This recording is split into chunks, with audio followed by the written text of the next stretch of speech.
Block Invest. Parlons investissement tout simplement.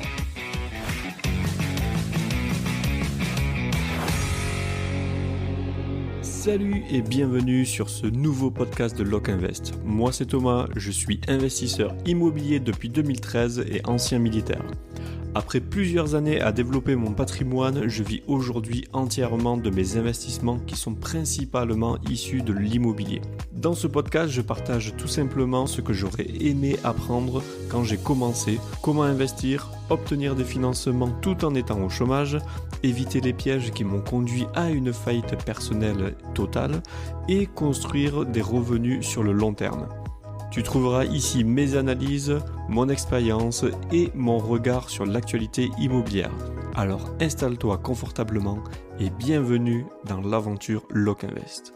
Et aujourd'hui, encore une fois, je suis super content de te retrouver dans ce nouveau podcast. Alors aujourd'hui, on va parler d'une loi qui risque de changer le paysage immobilier. Une fois n'est pas coutume. Alors c'est pas non plus quelque chose d'énorme, mais quelque chose qui peut quand même avoir un impact sur les ventes actuelles. Mais avant ça, je tiens à remercier comme d'habitude les nouveaux arrivants qui viennent sur ce podcast. Alors pour ceux qui viennent d'arriver, ce podcast est publié tous les 15 jours. Et si vous souhaitez me contacter, eh bien vous n'hésitez pas à le faire sur mon Instagram. Alors aujourd'hui, tu n'es pas sans savoir que le gouvernement souhaite relancer le logement après l'avoir complètement démoli. Ils ont commencé quand même depuis quelques années. Ils voient quand même que ça s'effondre, économiquement parlant. Alors historiquement, en 2024, ils ont mis en place un prêt collectif. Alors c'était tout simplement un prêt destiné aux copropriétés. Et donc entre 2024 et 2026, sur les 2 ans depuis que la loi a été mise en place, d'après toi, combien est-ce que de prêts ont été faits? Alors roulement de tambour, aucun. 0 prêts n'ont été effectués. Bon, c'est une loi qui a le mérite d'exister, mais qui, comme d'habitude, n'a pas fonctionné. Donc actuellement, le Sénat est en train de discuter sur encore le paysage du DPE. Ils sont actuellement en train de modifier des détails inutiles sur des lois qui sont inadaptées. Alors par exemple là, la semaine dernière, ils ont parlé du fait que on avait de l'obtention des aides si on avait 30% de gains énergétiques et ils veulent baisser ça à 20%. Tout ça, c'est dans l'encadrement de la loi climat et résilience. Le statut du bailleur privé qui ne fonctionne pas du tout à l'heure actuelle. Mais on a une loi qui pourrait changer, alors 2 lois concrètement. On a une loi, une fois n'est pas coutume, qui a été déposée par les Verts, qui pourrait simplifier quand même tout ce qui concerne le DPE, où ils ont fait une proposition qui est toute simple, qui est très bien, à partir du moment où vous avez un appartement classé G, vous faites moins 30% sur vos loyers, et s'il est classé F, vous faites moins 20% et basta. Après, vous pouvez continuer à le louer. Ça remettrait du coup tous les logements sur le marché, et ça éviterait que des gens mettent leur logement de façon illégale, parce qu'actuellement, les gens soit payent quelqu'un dans le DPE pour augmenter la note et continuent à louer, soit ils ne font plus appel à des agents du DPE et continuent à louer leur logement de façon illégale. Alors leur loi de moins 30% sur le G et moins 20% sur le F, bon, je vais te le donner en mille, ils sont en retard parce que c'est déjà ce que les gens effectuent sur leur logement. Si ton logement est pourri, évidemment, tu vas le louer moins cher. C'est juste que là, eh bien, au lieu d'avoir des gens qui fassent tout au black, eh bien, on fera ça de façon légale. Voilà, c'est tout ce que ça change. Cette loi, cette proposition de loi a le mérite d'exister. Je tiens juste à la saluer parce que c'est une loi qui pourrait, pour une fois, être issue du bon sens. J'ai envie de dire, une fois n'est pas coutume, mais ce n'est pas de cette loi que je tiens à te parler, c'est d'une loi qui a été discutée le 28 mai dernier au Sénat, qui parle d'un nouveau prêt à taux zéro à hauteur de 100 000 euros, sans condition de revenus. Les seules conditions, ce serait d'avoir des enfants. Alors, des enfants, attention, cette loi vise à réarmer démographiquement la population française. Et pour ce faire, le but c'est tout simple, on vous donne un prêt à taux zéro si vous décidez d'avoir 2 nouveaux enfants et dans ce cas-là, eh bien pour vous aider financièrement, sachant qu'une personne sur 6, si je dis pas de bêtises, tu me reprends dans les commentaires si je me trompe, ne fait pas de nouveaux enfants car, le budget du ménage est trop important et donc entre le logement et un nouvel enfant, il faut choisir et donc les gens préfèrent, enfin ne peuvent pas se loger dans un nouvel appartement avec une chambre supplémentaire s'ils ont un nouvel enfant parce que ça leur coûte trop cher. Donc le gouvernement était en train de discuter du 28 mai dernier, de cette proposition de loi, pour, du coup baisser les dépenses du ménage et donc au lieu de dépenser ton argent dans ton prêt immobilier, eh bien tu le dépenserais, sur le nouvel enfant et le nouvel arrivant dans ta famille. Bon, dès le départ, on a le ministre du Logement qui s'est opposé, sur l'un des articles en disant qu'il ne voulait pas que ce soit à partir du premier enfant, mais à partir du deuxième enfant. Bon, évidemment, il y aura beaucoup d'opposition à mon avis, de toutes parts. En priorité, idéologiquement de la gauche. Alors là, je vais enfoncer une porte ouverte, mais, le but de la gauche, c'est que, tu ne sois pas propriétaire. Parce que si tu es propriétaire, tu vas voter pour la droite et non plus la gauche. Donc là, c'est pas une histoire de bon sens, mais c'est juste une histoire d'idéologie et de continuer à être élu. Donc tu sais déjà que quand ils vont commencer à débattre, la gauche va s'y opposer pour essayer de récupérer un maximum d'électorat parce que si tu peux faire des prêts à taux zéro, ça veut dire que tu vas devenir propriétaire de ta résidence principale et statistiquement, il a été prouvé que, si tu es propriétaire, même si ce n'est pas de grand-chose, tu as tendance à virer à droite. Alors, dernièrement d'ailleurs sur, les dernières discussions au Sénat, je crois que c'était le 27 mai, on a eu une proposition de loi dont je t'ai parlé où, les dépenses énergétiques, ils voulaient ou sur le DPE, ils voulaient baisser, de 30 à 20 pour pouvoir avoir les aides sur, le logement et refaire les travaux et donc aider les propriétaires bailleurs. Eh bien, la gauche a tout simplement répondu: «Non, non, regardez, on n'a eu jamais autant de demandes sur les HLM donc c'est du capitalisme, c'est pas bien, on doit vendre du HLM».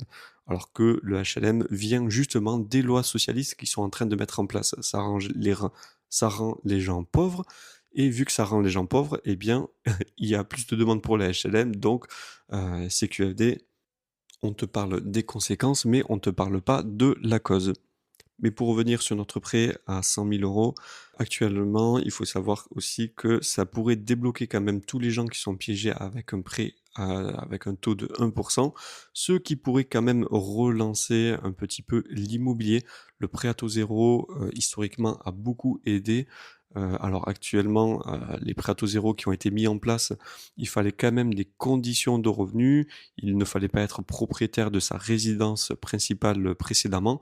Alors que là, tout ce côté-là a été complètement, annulé, enfin dans la proposition de loi, qui est toujours en discussion, je te rappelle, mais qui pourrait vraiment relancer l'économie parce que si tu n'as pas de conditions de revenus et que tu as des enfants, alors les enfants dont on parle, c'est à partir du moment où la personne ou, ta conjointe commence sa grossesse, tu peux commencer à demander ton prêt à taux zéro jusqu'à qu'il ait 5 ans. Donc si la loi passe et que ton enfant a 4 ans, ça veut dire que tu peux, demander le prêt à taux zéro.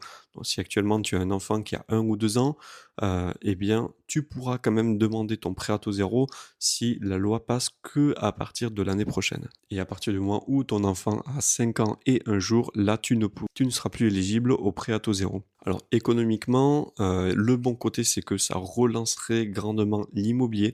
Je pense que l'immobilier en a besoin.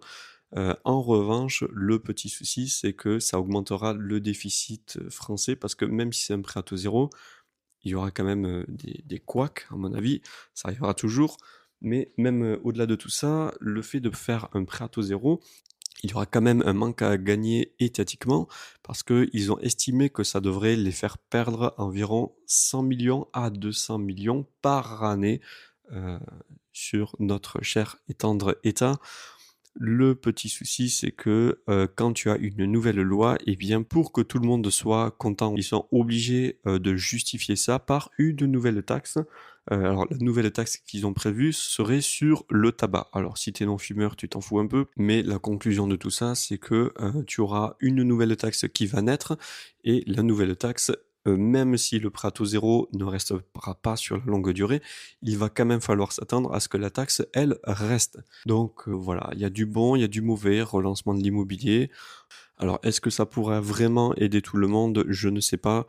Ils ont fait leur calcul sur un ménage qui achète un bien immobilier à 250 000 euros et il faisait un prêt à taux zéro sur 100 000 euros. Donc ce qui veut dire que tu aurais un taux, imaginons, à 3,5% sur 150 000 euros et que tu aurais 100 000 euros à taux zéro. Est-ce que tu peux faire un prêt à taux zéro, mais seulement à taux zéro sur la totalité du prêt? Donc je m'explique, faire un prêt à taux zéro sur 100 000 euros et ne pas emprunter plus. Alors au cas où tu ne serais pas au courant, tout ce qui concerne notre communauté musulmane ne peut pas faire de prêt avec des taux d'intérêt.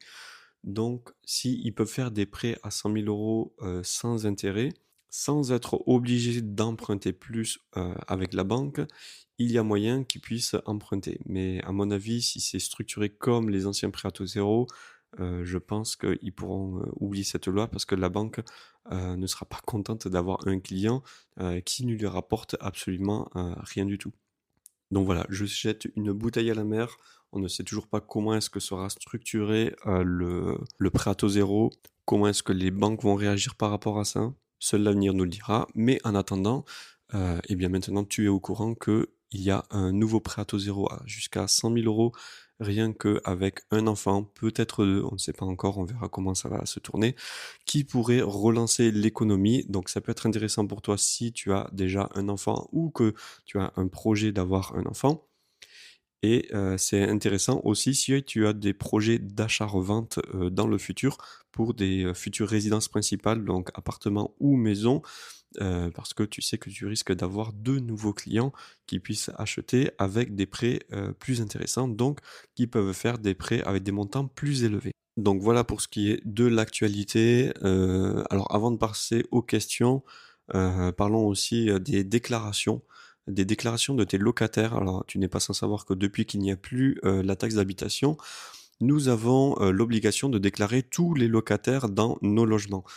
Alors ça a mené quand même un énorme problème parce que les énormes foncières qui possèdent 1 million de logements, et bien en fait ça veut dire ils devraient employer quelqu'un pour le faire. Donc ils ont décidé de plutôt payer une amende que faire ça, mais du coup le gouvernement, étant donné qu'il voit que toutes les foncières ont décidé de ne pas déclarer les locataires, eh bien sache que tu n'auras pas d'amende si tu ne le fais pas. Donc moi personnellement c'est pareil.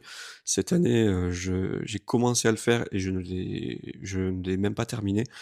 Heu, alors j'ai tellement de lots que, alors j'en ai pas énormément, j'en ai pas non plus 1 million, mais rien qu'à ma petite échelle, ça me prend plus d'1 journée pour déclarer tous mes locataires parce que j'ai des changements en cours d'année. Les déclarations, des fois ils m'inventent des logements que je n'ai pas.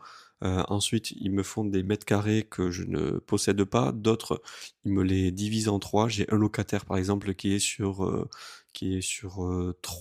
déclaré sur 3 parties de mon logement. Il y a certaines parties qui ne représentent que 5 mètres carrés, donc ça veut dire que ce n'est même pas un logement. Donc je ne sais même pas comment est-ce qu'ils font leurs calculs. Leur truc n'est pas du tout à jour. Alors si moi je galère juste avec mes 30 petits logements, les gens qui ont des foncières avec 1 million de logements, autant te dire que vu que 1 million de logements, tu imagines qu'ils ont des changements tous les jours, ils ont des check-in, check-out absolument tous les jours, plusieurs fois par jour, et donc ils n'ont pas que ça à faire. Heu et même s'ils arrivent à tout déclarer, il faudrait qu'ils arrivent à tout déclarer sur un instant T, Et enfin, c'est mécaniquement complètement impossible. Quelque part, tu vois, c'est ces foncières-là qui vont nous protéger des futures amendes à mettre en place, parce que s'ils mettent des amendes, la copropriété en France est le deuxième plus gros organisme français.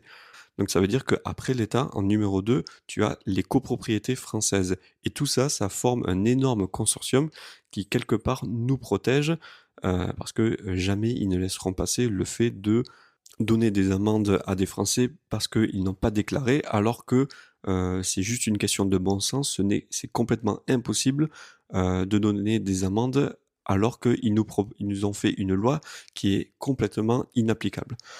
Donc, les déclarations, bon, ben, j'ai envie de te dire, si tu veux ne pas le faire, bon, ben, bonne nouvelle, tu peux ne pas le faire. Surtout pour les gens comme moi, à qui ça leur prend une journée, eh bien félicitations, je viens peut-être de te faire gagner une journée pour l'année suivante. Pour l'instant, c'est une loi inapplicable. Si tu ne veux pas faire tes déclarations, alors je ne t'incite pas à ne pas le faire parce que ce serait illégal, mais sache que tu n'auras pas d'amende, donc réfléchis comme un entrepreneur et après, bon, bah, tu prends toi-même tes responsabilités. Bien, maintenant passons aux questions de la communauté. Alors, je vais commencer par la plus rapide. Bonjour, j'ai un locataire qui ne paye plus depuis 4 mois. Entre parenthèses, studio meublé. J'ai une garantie Visal qui a pris le relais sans problème. Cependant, il m'a envoyé un recommandé pour quitter le logement, mais je le soupçonne de vouloir rester après le préavis en cas de maintien dans les lieux. Après la fin du préavis, Visal maintient-elle les paiements étant donné que le bail est techniquement terminé? Bon, alors là déjà, le premier conseil que je vais te donner, c'est d'attendre que la personne quitte le logement. Parce que je ne vois pas pourquoi est-ce qu'elle resterait dans le logement si la personne t'a donné déjà son préavis. Si tu as quelqu'un qui arrête de payer et qui te dit OK, je te donne mon préavis officiellement pour partir, eh bien en fait c'est tout simplement une aubaine. Généralement, les gens qui payent pas le loyer ont tendance à rester justement dans le logement et pour ne pas payer. Et en plus, là, tu as une double sécurité, c'est que là, tu as la garantie Visal. Alors, après, peut-être ôte-moi d'un doute, mais il me semble que Visal doit être informé et que ça doit passer par eux pour qu'ils soient au courant du préavis. S'ils sont pas au courant, bon ben c'est pas non plus très grave. Tu auras juste à déclarer son départ au moment où il part. Mais pour moi, t'as aucune raison de t'en faire. Visal est un très bon dispositif, même si aujourd'hui ils ont changé un petit peu la réglementation où avant, si tu avais un impayé, eh bien à partir du moment où tu avais un début d'impayé, Visal était là pour te couvrir durant 3 ans. Maintenant, à partir du moment où le locataire rentre, jour 1, c'est comme si les 3 ans débutaient et s'il n'a pas d'impayé, en fait, eh bien, même qu'il ait de l'impayé ou pas, au bout de la troisième année, s'il arrête de payer, Visa ne te couvre plus. Alors ça, c'est la grande différence. Bon après, j'ai envie de te dire, la majorité des gens dans les meublés te font 1 à 2 années et dans les non meublés, en moyenne, les gens restent 5 années. Donc tu vas pas perdre non plus énormément. Là, je vois, studio, meublé, le mec te dit qu'il part, Visa a repris le relais, donc il y a pas de quoi s'affoler. Pour moi, c'est pas un énorme problème. Tu as toujours l'argent qui rentre, le mec te dit qu'il va partir.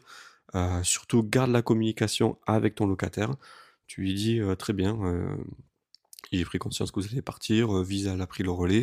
Pour moi, aucun souci, Visal est justement pour nous aider tous les 2. Et voilà, tu lui proposes juste de faire les visites immobilières, de mettre une annonce et de pouvoir faire des visites immobilières, durant son départ. Là, tu verras déjà s'il te dit oui ou non.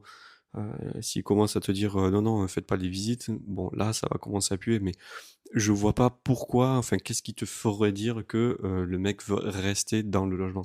Là, il aurait tout à perdre, à dire, enfin, à rester dans le logement et déclarer qu'il est parti. Parce que là, Visal, du coup, ne te paierait plus et là, ça changerait complètement de procédure. Surtout un studio meublé, c'est pas vraiment le type de résidence principale, à gros problèmes généralement. Donc voilà pour la première question.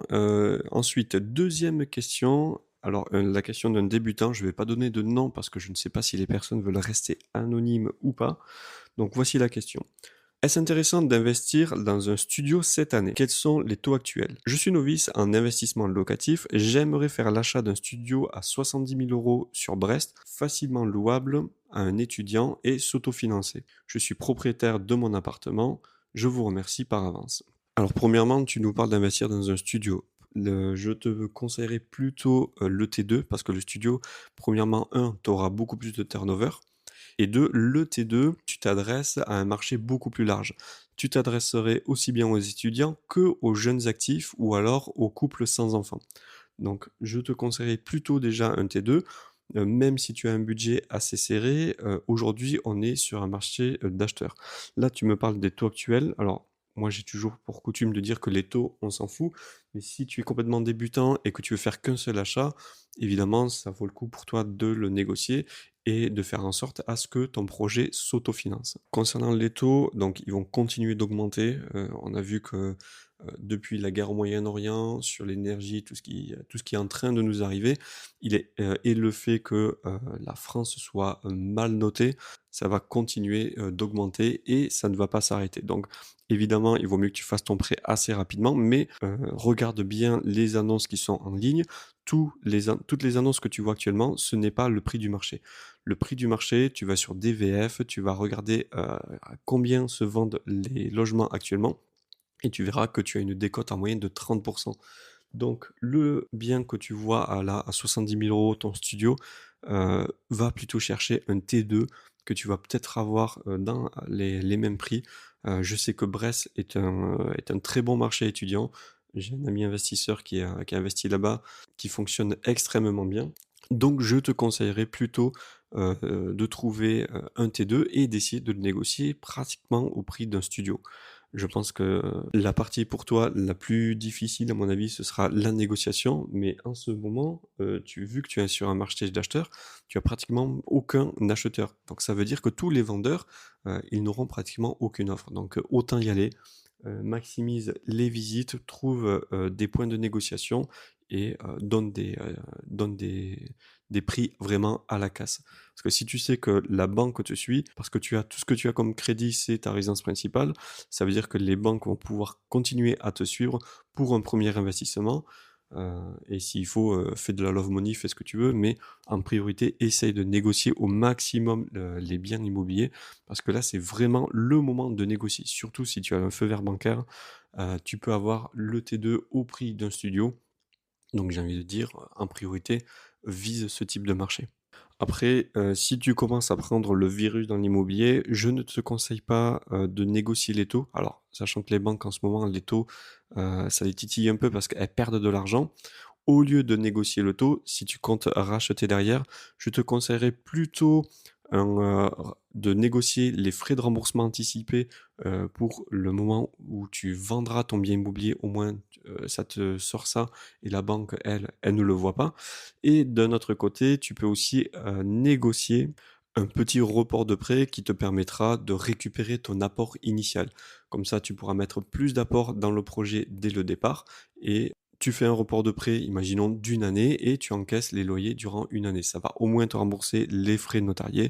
Et avec ça, en fait, ça te permettra de repartir sur autre chose après. Et dès le départ, en fait, de mettre beaucoup plus d'apport, ce qui va rassurer la banque. Bien, voilà pour les premières questions auxquelles je voulais répondre. Alors là, je me suis occupé des questions vraiment faciles. J'en ai d'autres que j'ai reçues un peu plus difficiles de la communauté, mais j'y répondrai dans les prochains podcasts.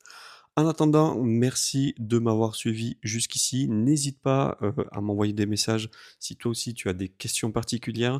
Je pense que j'ai assez de compétences pour t'aider, même si c'est assez complexe. Moi, ça m'intéresse vraiment beaucoup, au-delà de l'actualité, de répondre à tes questions et à aider un maximum de personnes. Donc, je sais que quand c'est gratuit, ça n'a pas de valeur, mais moi, ça me fait vraiment très plaisir d'aider un maximum de personnes. Si tu veux participer au podcast, si tu veux participer à une interview, je lance une bouteille à la mer, n'hésite pas à me contacter si tu as des choses intéressantes à dire. Et en attendant, je te dis à dans 15 jours pour le prochain épisode. Salut!